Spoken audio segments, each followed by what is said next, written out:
As everybody knows, our speaker today is Michael Schuman, who is out with a new book, Superpower Interrupted, which we will be talking about today. He is joining us from Hong Kong. So with that, Michael, thank you very much for taking the time, especially so late in the evening. Let's get started with a little bit of background. Why did you decide to write this particular book now? And who is the intended audience? Well, first, thank you for organizing the event, everyone at the committee, and to you, Margot, as well, especially for making this happen, and for so many great people to kind of join the event today. I really appreciate it. But to your question, you know, I started, this book started with me just kind of thinking about the way we learn history. You know, I grew up in New Jersey, and you know, I just went to a regular, you know, high school in New Jersey, and you know, my choices of what history I could study was, you know, American history and American history, and you know, we learned a little bit about other parts of the world, but you know, only in the context of that narrative. And I think I started thinking that a lot of people around the world learn history the same way, that they learn whatever segment of what's happened in the world is most connected to them and who they are and where they live. And I think that shapes a lot of who we are and what our societies look like and how we see the world around us and how we think we fit into the world around us, and how to interpret events. And so that then led to the next step, which is, you know, China has its own history and its own version of history and its own view of history. And I thought, with everything going on with the rise of China, and of course more with the state of US-China relations and where that's going, and the importance of China to the US, the importance of China to the world, the importance of the rise of China to what's going to be happening over the next 100 years, that I thought it would be useful for people who don't know this Chinese history to learn more about it, and to learn the Chinese historical narrative, and to learn more about how, in that historical narrative, how the Chinese have seen world events and how they've seen their role and their society's role in the world over time. And I thought from there it would help us understand China's ambitions today and where China is going. I mean, the book is really, the intended audience is actually people who probably maybe don't know so much about China, but are reading about China every day in the newspapers and want some historical context about China, and also what specifically China as a power, and China as a great power in the world, and what impact China has had. In the context of the scope of history, what does it mean to have been a superpower before the modern age of communication and transportation? Yeah, that's a good question. I kind of cheated on the superpower concept, because of course the idea of a superpower is a more modern concept, and I kind of like projected it backwards for argument's sake. But when you look at Chinese history, you know, China was always the dominant power in East Asia. Not, of course, every single year. There were periods when China was weak, when the dynasties collapsed, and there were civil wars, and there were invasions, and all kinds of bad stuff happened. But there was long stretches of history when China was a dominant power in the region, not just politically, but also economically, technologically, and I think actually in this context, the most important is civilizationally. I don't actually know if that's a word, but when you think about it, East Asia, what is East Asia? East Asia is really kind of a Chinese cultural zone. And the peoples around East Asia, when they were building their own societies and their own governments, they look to China as a model, and they borrowed Chinese government institutions and legal codes, and they read Chinese books, and of course they borrowed the Chinese language and Chinese characters, Chinese artistic styles. So when you look at the role that China has played in the world, in global civilization, yes, I mean, in before modern times, they couldn't necessarily reach around the world in the way that the U.S. does today, but you can see it as a superpower within its own historical context. You describe Chinese foreign affairs as based on unequal relations with other countries. If they accepted and acknowledged China's superiority, peaceful diplomacy would follow. What does that suggest for international relations today, especially as we think about, quote unquote, mask diplomacy, wolf warrior diplomacy, and China's actions in Hong Kong, where you are, the South China Sea, at the India-China border, et cetera? No, I mean, there's obviously been a tremendous amount of debate in academia and in policy circles about how the Chinese see power, how the Chinese have wielded power in the past. There's this concept historically of the tribute system and what the tribute system has been, and whether there was a tribute system or there wasn't a tribute system. I mean, you could put 5 Chinese historians in a room and get them talking about the tribute system, and they'll probably end up in a fist fight, actually. But I think there's one thing that kind of it was for my research that became clear, however you want to define this, is China always saw the world as a hierarchy, and the Chinese believed that as a superior civilization, they believed that they kind of had a right to be, and they deserved to be at the top of this global hierarchy. And that's how their relations with other peoples generally worked. And when they weren't in a position of superiority, they didn't really like it a whole lot, and they would basically try to reestablish their position of superiority. And I think you can see that going on today. This government's foreign policy, in some respects, does resemble the old imperial governments, in other respects does not.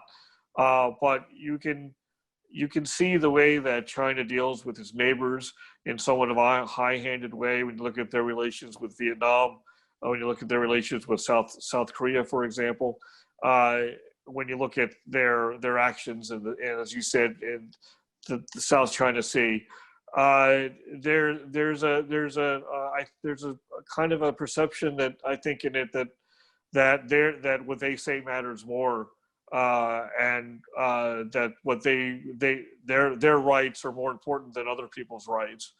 And I think that's kind of a leftover idea from this very, very long imperial history, when China was always dealing with its neighbors from its perspective, from a position of superiority. I mean, in real life, the relations didn't necessarily happen that way. Things maybe were more equal than they actually sounded. But in Chinese political thinking and ideology, and the way the ceremonies worked and the way they thought about themselves versus other countries, that it was always China, and then there was everybody else who was basically seen as a tributary or a vassal. They were people, other peoples were not perceived as equals.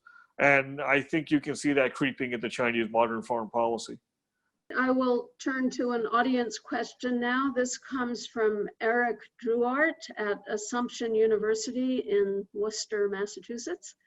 Based on what is happening in Hong Kong and China taking a stronger role over its governance, do you foresee the possibility in the short term of a conflict with Taiwan? Well, that's a big question actually out here right now, because there have been heightened fears that after Hong Kong, that Taiwan is next. I mean, the Taiwan foreign minister has been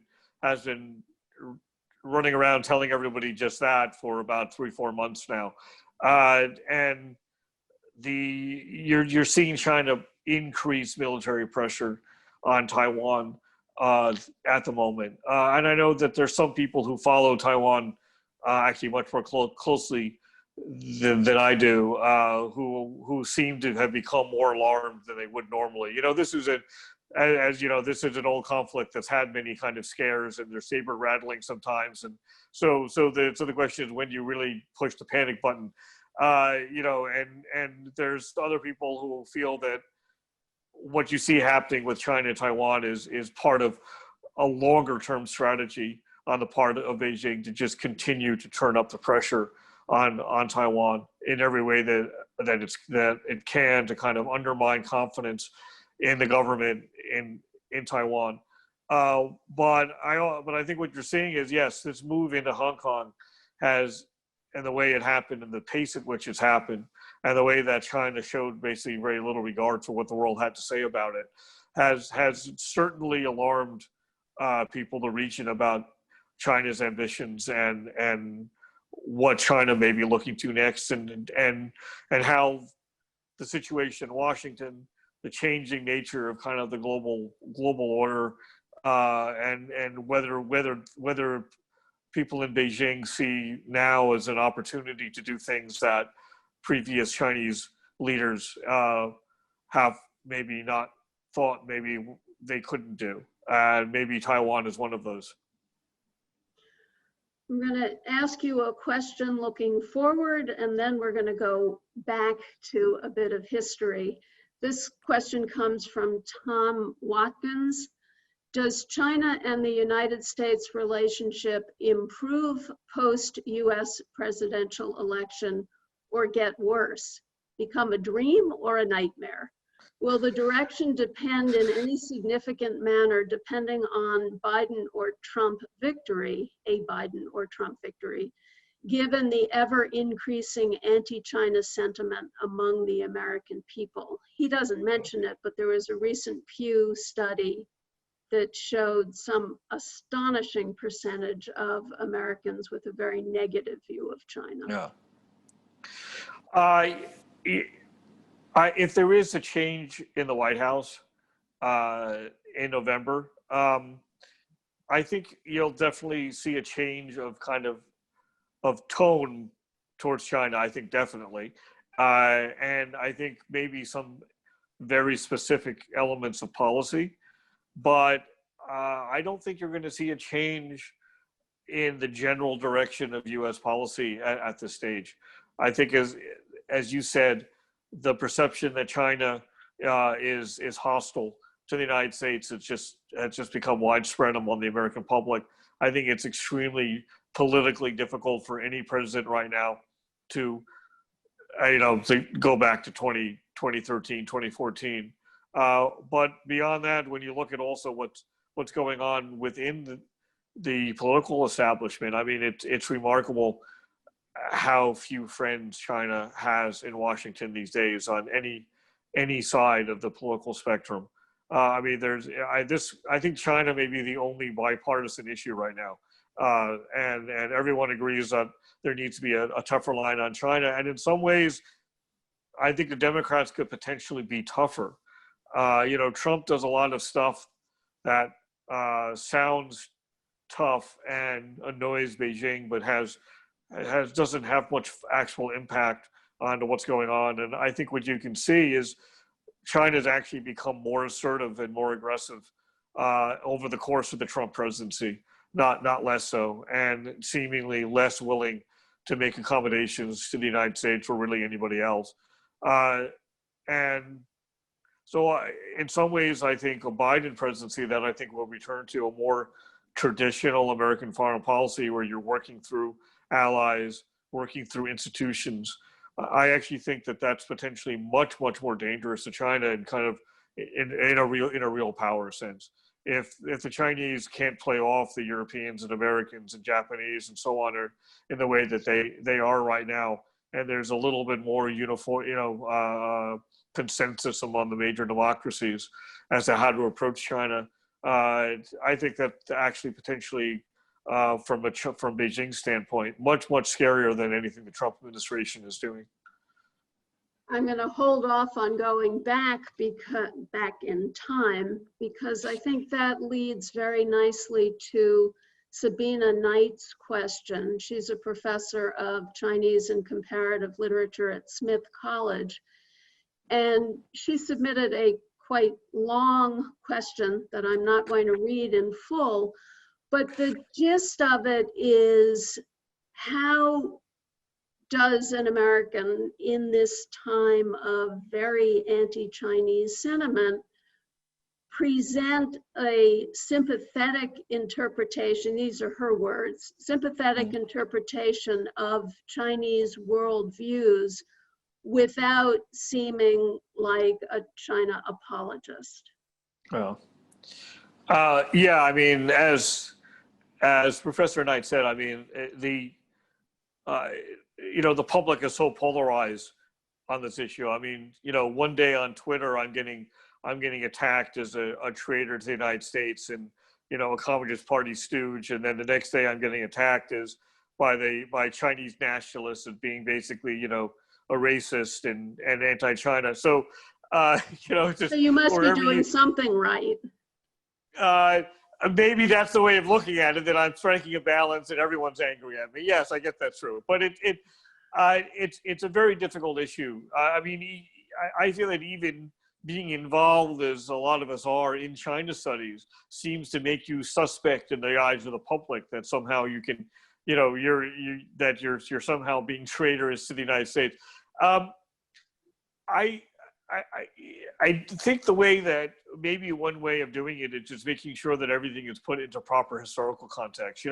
This gets at one of the issues I dealt with in writing this book, because it's kind of like, well, when you want to present the Chinese view, what is a Chinese view exactly, right? And there's two problems with it, because the first is that history and events are constantly being reinterpreted, and history is always being rewritten and understood differently and interpreted differently and reinterpreted some more. So then, what exactly is the Chinese view? And what I didn't want to do is, I didn't want to do, let's say, a Communist Party history of the world. The Communist Party likes to equate itself with China, but that's not necessarily really the case. And a Communist Party history of the world, or even of China, brings in all kinds of distortions that are very, very difficult to deal with. So, and then of course, the second aspect of it is, what is Chinese? Because obviously the Chinese of today are not like the Chinese of 1,000 years ago, not even 500, 200 years ago. Society changes, and what the word Chinese means, of course, has changed as well. So, so what is a Chinese view? So, I mean, what I decided to do in my book, and it's obviously not an imperfect solution, was to go back through time and see what people who associated themselves with Chinese civilization, Chinese, were writing about themselves versus other people, were writing about China in the world, writing about foreign affairs at the time of the events that they were living through, or as close as possible. And so you're getting almost like a contemporary Chinese view as to what was going on and what their views were. And from there, when you trace this over time, then you could start to cut some ideas, some consistencies, some ideas that kept coming up again and again, where you can get the idea what is a Chinese view. So for me, I think one of the ways of taking this out of the current political rhetoric and heated nature of this argument and debate is that when you're talking about China, it's to try the best that we can to kind of place this into the historical context in which things are happening, and address this idea that maybe these views have changed over time, and how this current government may or may not share those views in the past. And I don't think this has to be sympathetic or unsympathetic. I think it can just be, basically historical analysis, as it is. Okay, let's go back to the 19th century. We have two somewhat related questions. One is from Stephen Thomas at the University of Colorado in Denver, who asks, what role did racism play in China's 19th century interactions with the Western powers? And Helena Kalenda of the Henry Luce Foundation says, how does the quote unquote century of humiliation intersect with China's perception of its superiority as you describe it? Yeah. I will start with the second one.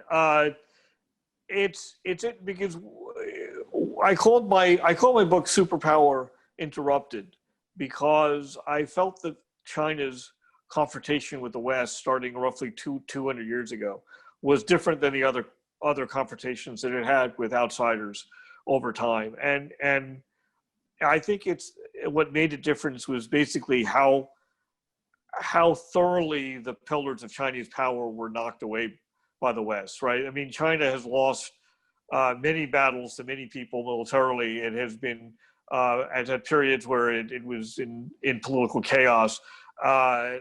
So what made the confrontation with the West different? Well, you had that, but you also had China facing a civilizational challenge where it ran into a group of people who actually thought their civilization was superior and China was backward. And this was, I think, something new in Chinese history. And in the past, whoever China had confronted tended to, at least to in part, adopt Chinese culture and adopt Chinese ways. And that wasn't happening really with the West. And this, to a certain extent, created a civilizational crisis where the Chinese began to look around and say, well, why are we so weak and the Western powers are so strong? And they decided that it was basically Chinese civilization was the problem, and they needed to adopt certain aspects of the West, from representative government, law, philosophy, economic organization. I don't think the Chinese have borrowed so much from the outside world in such a concentrated period of time. So, that I think that's why this period of that century of humiliation was so incredibly jarring. But I think what you're finding today, and you'll see this again in Chinese history again and again, whenever China has gone through an awful period, and they managed to rebuild their power, which they've done many times in the past. One of the remarkable features of Chinese history is how often they've rebuilt themselves into a major power, and you see that going on today. They tended to kind of pick up where they left off in this idea of their own superiority. When you look at like the Ming after the Mongol invasion, which was a terrible period in Chinese history, the Ming picked up kind of Chinese principles of foreign policy as if that whole period had really never happened. So it's a little different this time because as I said, the confrontation with the West was so difficult and different. But I think what you're seeing today is to a certain extent, when you look at the language that comes out of Xi Jinping's speeches, you're seeing him reassert some of these ideas about the greatness of China. He knows his history, and he's trying to place his government and China today, I think, into this greater scope of Chinese history. And I think he sees what's happening today not as a new rise, but as basically a restoration. And I think a lot of these old ideas, these long-standing ideas that China has had, are coming back as well in foreign policy and in other ways. Before I go on too long, in terms of the first question, the subject of race is not one I actually spent a tremendous amount of time on. I mean, there's an interesting book called Origins of the Chinese Nation, if I have the title right. That's a relatively new book, which makes the case that the Chinese idea of nationalism, the idea of the Han people, actually goes much farther back to let's say the Song Dynasty period. But I think a lot of kind of more modern ideas about race and how the Chinese race compares to other races was kind of a modern import in the 19th century, when the Chinese reformers learned about things like social Darwinism, and they began to look at Europeans as well, this is a white race and look at how powerful they are and why, and we, based on our history, we should be a powerful race like that too, and how do you get there? So I think a lot of these ideas about racial competition, and at least in any kind of widespread sense, are relatively new 19th century kind of adoptions in Chinese history. And I think that did have an effect on how the reformers saw where China had to go. They write about it very often. If we don't want our race to basically be slaves of the more powerful races, then we have to change our society and our civilization. And so I think those ideas about race and racial competition did play a very big role about in terms of where Chinese history went in the 19th and into the 20th century. We have a question from an anonymous viewer. How can there be a quote unquote Chinese view at all with a country of 1.3 billion people living in vastly unequal society? China, much like the US, is not monolithic. I assume you are speaking primarily to official narratives and perspectives. If you had to incorporate a quote unquote people's perspective, what would change about your interpretation?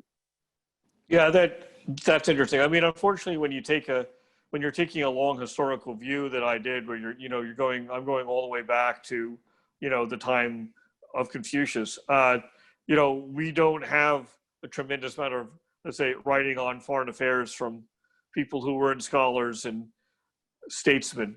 And, you have some from other writers like poets and this kind of thing. But, I think it's very difficult when you go back in time to get kind of the view of what you would say the average person. The average, we don't have records very much from a lot of the average people. So then you end up when you're telling the story of a Chinese worldview, you're telling of the story of the people who wrote about that Chinese worldview, which is obviously a very small subset of overall society. But it's kind of what you're stuck with. But you can argue, since this is a book and we're dealing with China and the world and China's foreign affairs and foreign relations, to a certain extent, these are the people who also mattered, because these were the people who were making the decisions and shaping the ideas. But when I think you're right, today what we're dealing with is, a government that consistently says, speaks in the name of 1.4 million people and reminds people of that over and over again. And obviously that's really not the case.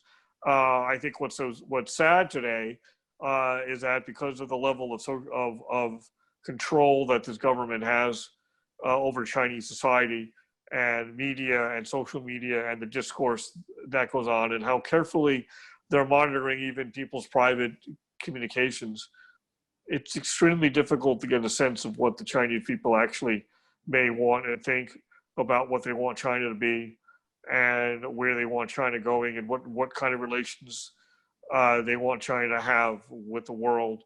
I think it doesn't mean that the government is unpopular or unrepresentative. Obviously, there are people who are supportive of the government and what the government is doing and share the government's views. But of course, there's a lot of people who don't. And you can get this idea on kind of a personal basis sometimes, but it's very, very difficult to get a sense of what's happening on an overall societal basis. And, we know personally there are many Chinese who don't necessarily agree with aspects of what their government is doing. Let's say with US policy, for instance, there's nervousness over where the government is taking China in the world, the conflicts that China is having with a lot of other major countries right now. There's a lot of Chinese who want to be a part of the world like everybody else. And I think they're worried that their opportunities will become narrowed as this proceeds. So, but unfortunately, with the nature of the government, it's not like there's independent polls that, Margot just mentioned a Pew Research Center poll where you can get an idea about what Americans are thinking on things. There are some polls that are done in China, but if you think that the average Chinese who's going to be talking to some random person is going to give you an honest opinion of their own government, I don't think you're really getting. I don't think there's any way of getting a very good picture overall about what the Chinese people are thinking right now. We have a follow-up question on that from Dan Viederman. He asks, what evidence is there about how or whether attitudes about the US have changed recently among different Chinese population groups? I'm thinking particularly about Chinese business people who do or aspire to do business outside of China. Yeah. It's a good question, and I wish I had a better answer. Because again, it's very difficult to get any kind of statistically significant view on what people are thinking. But you can, to a certain extent, you could see based on how people are behaving. Chinese are still the largest foreign buyers of American residential real estate. They have been that way for 8 consecutive years. You don't see, for example, a significant decrease in the number of Chinese going to study in the United States and wanting to study in the U.S. So I think what you're seeing in this growing hostility between China and the U.S., yes, that's whipped up some kind of anti-U.S. national sentiment in China in the way that it would, I think, in any society. But there is still a tremendous segment of the Chinese population that wants to engage with the U.S., that wants to travel there, that wants to live there, that wants to study there, that wants to watch Hollywood movies, like a lot of other people around the world. And there's a lot of Chinese businessmen who I think are extremely concerned about what relations with the U.S. mean for their business future. I mean, look what's happening with ByteDance and TikTok right now. I mean, this is a business that has been tremendously innovative and created a very successful business in the U.S. Only to see it basically threatened by basically really nothing more than politics and distrust of China in the U.S. This is obviously not where Chinese businessmen, especially private businessmen, want to see things going. This is where you get into what I was mentioning a few minutes ago, that there is a segment of the Chinese population that would rather not see China heading in the direction where it's headed, and China-U.S. relations heading in the direction that they're heading. You mentioned just now Hollywood, and I'm sure that you've seen some of the furor around Mulan and its filming in Xinjiang. And my question is, there's partly soft power in Hollywood movies. There's also obviously a lot of money involved. What's your view of what Disney and other Hollywood movie producers are doing to make sure that they have access to the Chinese market? Well, I think what you're seeing is symbolic of a bigger issue that's going on, and that a business cannot go on as normal with the Chinese government becoming more and more moving into more and more into authoritarianism, and the Chinese authoritarianism in the shape that it's taking and business are just not able to mix. And this is what's happening to TikTok and Huawei. Why don't we trust TikTok and Huawei? It actually doesn't have to do with these companies themselves. It has to do with the fact that we don't trust the Chinese state. And we don't trust the Chinese state because they're becoming more oppressive at home. And they're promoting authoritarian ideals more and more outside the country, and it's the same thing what happened with the NBA, for instance, as well. So you're seeing more and more companies getting dragged into these issues, and of course, movies in Hollywood. This has always been a minefield, and now there's just a lot more mines in in the minefield. I think it's basically more or less impossible for Hollywood studios to attempt to make another Mulan at this stage, to make a film that's about China, that's to a great degree targeted for Chinese, because on the one hand, it opens you up to all kinds of criticism that you're seeing right now in the United States, and then it's extremely difficult on the other end to please the Chinese government, whatever you do. There's been a lot of criticism of Mulan, in China as well. So I think for me, if I'm a Hollywood studio executive, which I'm not, but the way I'm thinking about this is, I'll stick to my Marvel superhero movies and my Star Wars movies and my James Bond movies, and I can make a lot of money off these, and they're not nearly as politically sensitive, and I don't have to. I can make money in China without having to navigate my way through the minefield. That's where I think things are going to go. That's where I think that's the safest route, I think, for Hollywood to go in. Okay. We have a question from Benjamin Deese. He says, you mentioned how difficult it is to be a China expert in the United States now because multiple agencies, I think he means government agencies, view knowledgeable scholars / practitioners with suspicion.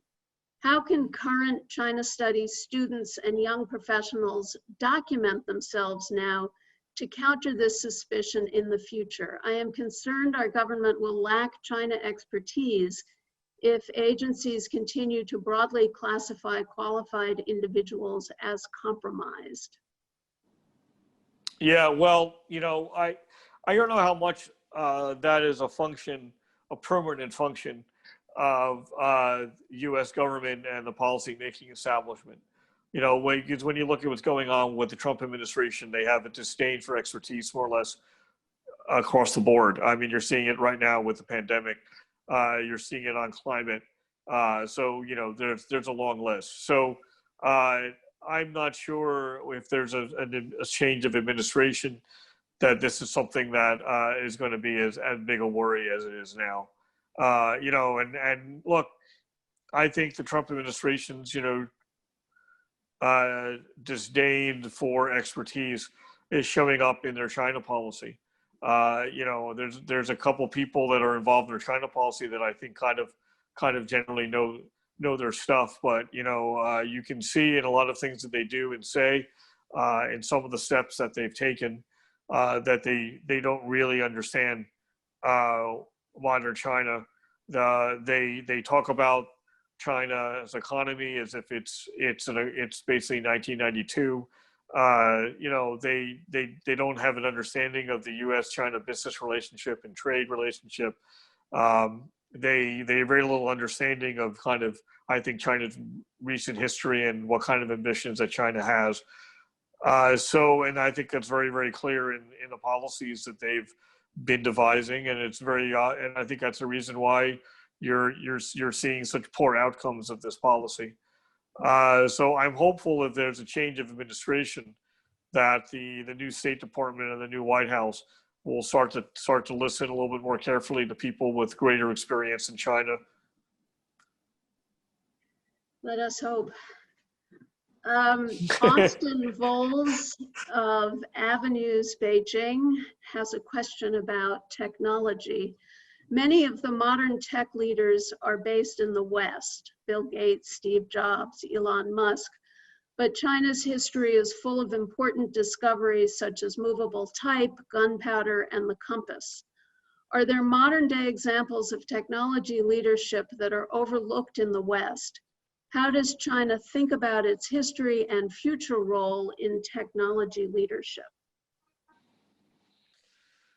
Well, I think it's very clear that the Chinese leadership realizes that in order to be a great power, they need to be a technological leader. And, a lot of, when you look at China historically, China was always for large stretches of time was one of the largest economies in the world, and was an engine of global trade. Going back to the old days of of the Silk Road. There's more and more research being done about how far back the nature of kind of a global economy actually stretches in history. And China was an engine of world trade long before kind of the Portuguese made their way around Africa into the Indian Ocean. A lot of that was because they made stuff that no one else knew how to make or didn't make as well. Most notably, porcelain, of course, is one. Silk is another.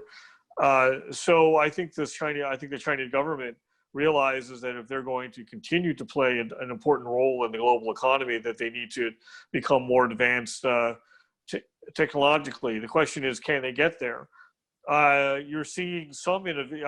This isn't to say the Chinese can't innovate. They most certainly can innovate. And they're showing that. We're talking about TikTok. There are some things, for example, that Tencent and Alibaba have done that are very, very inventive. Having said that, though, this is really stuff to a certain extent that's on the margins. I mean, the Chinese haven't had a breakthrough. They make a lot of really nice mobile phones, but they didn't create the iPhone. A lot of Chinese internet giants are more or less local copies of what's gone on in the U.S. Actually, a friend of mine the other day noted that 40 years into Japan's post-war economic rise, they had a large number of major global brands with a lot of very inventive products that were being bought all over the world. China is 40 years into its post-war economic development, and it's very hard to name one actually like that. So this is a whole different discussion about why that is. Some of it is just because China is catching up and is still in catch-up stage, and it's hard to catch up. This stuff isn't easy. Chips aren't easy. Advanced technology isn't easy, that's why very few emerging economies have managed to become technological powers in modern times. So China has a lot of hurdles ahead. We can talk about whether the nature of Chinese society, where you don't have free flow of information, academic freedom, and is that the most conducive environment for the kind of breakthrough innovation that China actually needs? Are the role of the state in the economy and the way that the government increasingly favors state companies and state programs over private industry, is that really good for Chinese innovation going forward? The answers are probably no, but we'll have to see how this plays out in the next 20 years. Okay, we have two questions related to the Chinese Communist Party. One is from an anonymous viewer. Do you see the 100th anniversary of the founding of the CPC next year influencing China's foreign policy? And the other from the Journal Square Community Association, so I think a fellow New Jerseyan for you, Michael. What are the chances that the CCP will lose power within the next 50 years? If that happens, what kind of regime would be likely to replace it? A military dictatorship, a democracy? The second question is an unanswerable question. I'd love to know where the Chinese Communist Party will be in 50 years. Right now, there's really not a lot of signs of change. I mean, the party has an amazing grip on what happens in China. That doesn't mean everybody loves the party, and that doesn't mean that the Chinese people, all the Chinese people like it that way. But at the same time, it's very difficult at the moment to see any kind of movement to change that taking shape. In terms of the first question, I don't know about the anniversary specifically having an impact on foreign policy, but I think what is having an impact on foreign policy is a way that the party is increasingly selling itself as the ultimate defender of China. The message that you hear Xi Jinping and from state media relentlessly is that, you know, the party is going to make China great again, and the party is going to defend the Chinese nation and the Chinese interests, and the party is never going to allow China to be bullied and humiliated again. And so when you've set up a tremendous amount of your domestic political message as we will stand up for the Chinese people at all times, and what happened, you know, in the Opium War is never going to happen again. To a certain extent, that puts you in something of a box where it limits your ability to negotiate with other powers. It limits your flexibility in policy. It makes it extremely difficult to make concessions, let's say, on trade to the United States. It makes it difficult to stand back from positions that have been taken. And I think you're seeing that in a government that's becoming increasingly strident in its foreign policy and increasingly entrenched and stubborn in its foreign policy. And if they're more aware and they're looking what's going on around them, they're not winning friends and influencing people right now.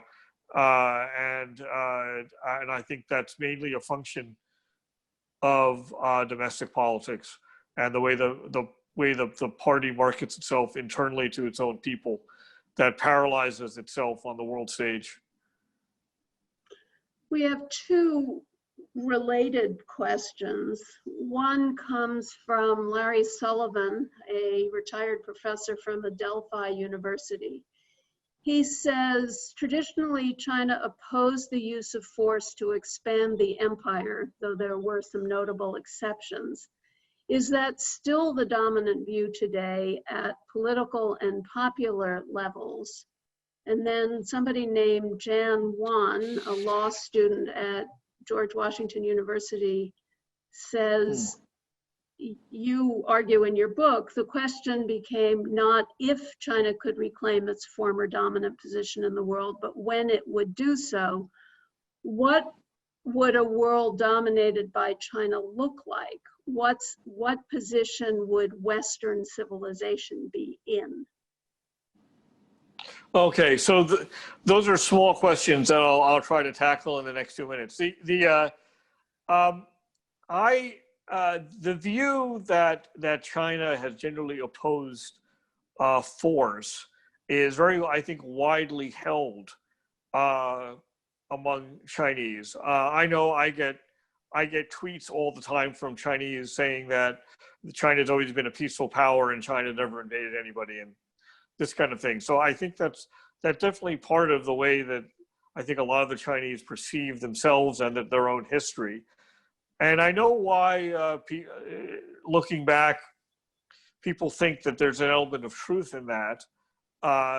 When I was first doing research and on this book and thinking about this, I also kind of my first conclusion was that the periods in which China was expansionist in a military sense were actually relatively few and generally short.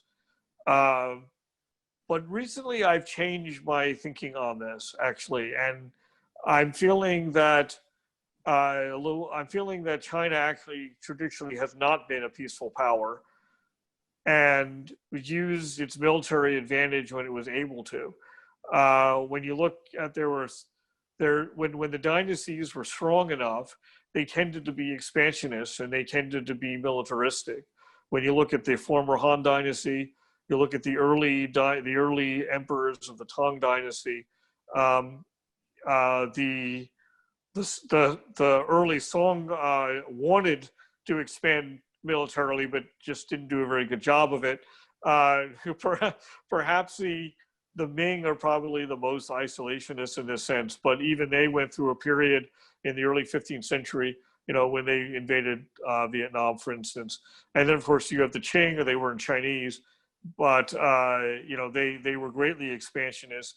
And when the Chinese took over the empire from the Qing, they didn't renounce these conquests. They now consider them to be part of a key part of modern China. So, and after these conquests were made, it's not that new emperors came in and renounced them. They tried to hold on to the areas that they conquered, and in some cases they were able to. I mean, for example, when the Han took control of most of southeastern China, it stayed part of China after that. So my view has changed on this, and I think there's a case to be made that that China will use military force when it is able to. That sounds a bit ominous. Well, in terms of the second question, yeah, I mean, you can see this taking shape in China today, where the government talks endlessly about peaceful development, and that's basically its model, and it's a way of trying to kind of convince the region and the world that the rise of China isn't a scary thing. But then if they're really into peaceful development, why are they militarizing the South China Sea? Why are they having a confrontation on the Indian border right now?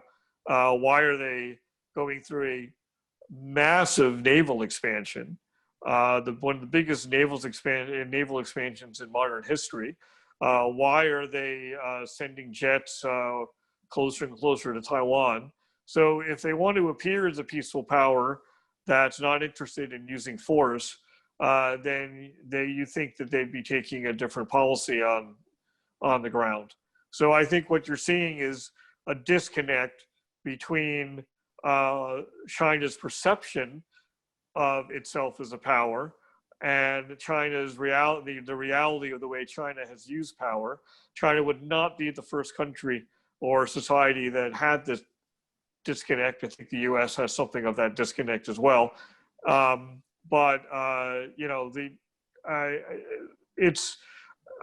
feeling it's increasingly difficult to make the case that somehow China will wield power differently as a superpower than other great powers have. We have a question that's relevant to where you are seated right now from Frank Ma. He asks, what are your views on the future of Hong Kong? Can it remain a global financial center? What are the chances of universal suffrage in Hong Kong? In terms of the Hong Kong economy, I'm doing some work on that right now. I mean, I think there's a general perception that things are going to change, that you're heading towards an environment where you're not going to have the free flow of information and probably the rule of law that you've had that has made Hong Kong a successful financial capital. I know there are some people in the finance industry who will disagree with that, who believe that somehow this national security law and the way Beijing is going to use it can somehow be segmented off from more commercial aspects of law and information. I'm of the view that there's no such thing as free speech except, but there are people here who think that that's going to happen, and that the Hong Kong can continue on as a finance center as it is. Of course, American banks operate on the mainland and places like Moscow, so it's not that they're immune to more authoritarian environments either, if there's money to be made. Having said that, I think the direction of Hong Kong is going economically is going to be a continuation of where things have been heading since the early 1980s, since the factories moved out of here and landed in Shenzhen. And that's becoming increasingly integrated with the mainland. And that is the obvious government policy with this Greater Bay Area initiative, which has given Hong Kong companies kind of special incentives to invest in the immediate region. So I think I think you're going to see the Hong Kong finance sector increasingly dominated by Chinese companies.